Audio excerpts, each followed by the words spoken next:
Okay, guys. Here's another one for COMMGiving. It's so easy today. I'm just lobbing balls. Okay, the aspirational. You know how I was perusing modeling websites. So I came across a category of modeling called direct modeling, and it's basically the same models who are available in direct campaigns. And what direct campaigns are, I later found out are like spokespeople, but spokesmodels, but like permanent, like the face of Lancome, the cover girl. Who is the first cover girl? Or Maybelline, right? Who is the first cover girl? Like Christy Brinkley, or Lancome. Who is the famous French model for Lancome the first time? You know what I mean? Is like, or now this David Gandy for David Off Coolwater. Um, what else? Like James Bond for Aston Martin. They're direct models. They're like permanently the face of these items. Andy Lau for Seiko or something like that. So it's like, but a lot of image making nowadays, they have like teenagers. These girls and boys are really teenagers without the makeup on, wearing mature clothes.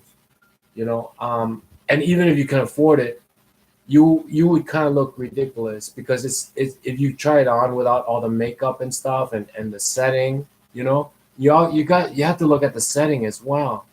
When you look at the setting, it's a very mature house. It's almost like a house owned by like a matron, a rich matron, a rich senior citizen. The wallpaper and the decor and everything, it's not a young person's house like IKEA or something like that. So these aspirational brands have teenagers wearing mature clothes in mature settings. I mean, like senior citizen clothes in senior citizen settings, or 50-year-old clothes in 50-year-old settings. And why is that? Because if you're lucky enough to find a real person, like a David Gandy or a Tyra Banks or something, or a Miss Teen USA with a Princeton degree, you're lucky enough to find like a Doogie Howser.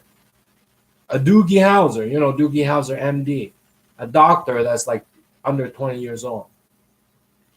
So those things by nature are very hard. Like a Doogie Howser, a doctor that's under 20 years old, very hard to find. That wants to represent your brand. Nearly impossible to find. A real life teenage doctor that wants to be a professional model and represent your brand. Practically impossible to find. So what do? They dress up a teenager in clothes for 50 years old, in decor for 50 years old.